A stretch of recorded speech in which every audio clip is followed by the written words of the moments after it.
का वोटर है तो ये जानकारी उनके लिए बहुत बहुत जरूरी है।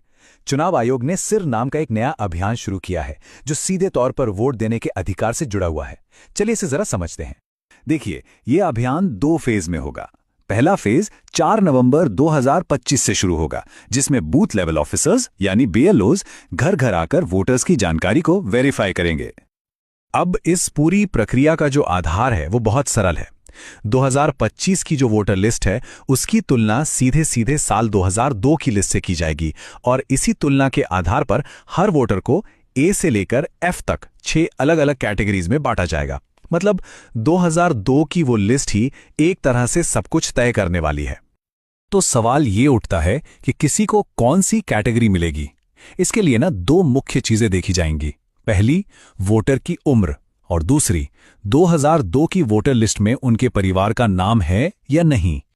ठीक है, तो सबसे पहले ग्रुप को देखते हैं। ये वो लोग हैं जिनकी उम्र 38 साल या उससे ज्यादा है, यानी जिनका जन्म 1 जुलाई 1987 को या उससे पहले हुआ है। अगर उनका नाम 2002 की लिस्ट में मिल जाता है तो उन्हें रखा जाएगा कैटेगरी ए में, और अगर नाम नहीं मिलता तो उन्हें डाल दिया जाएगा कैटेगरी बी में। एकदम सीधा सा हिसाब है। अच्छा, अब आते हैं दूसरे एज ग्रुप पर। यह है 22 से 38 साल के वोटर्स, जिनका जन्म 2 जुलाई 1987 से 2 दिसंबर 2004 के बीच हुआ है। अगर इनके माता या पिता दोनों में से किसी एक का भी नाम 2002 की सूची में है तो उन्हें मिलेगी कैटेगरी सी। लेकिन अगर माता पिता दोनों में से किसी का भी नाम उस लिस्ट में नहीं है तो फिर उन्हें कैटेगरी डी में रखा जाएगा।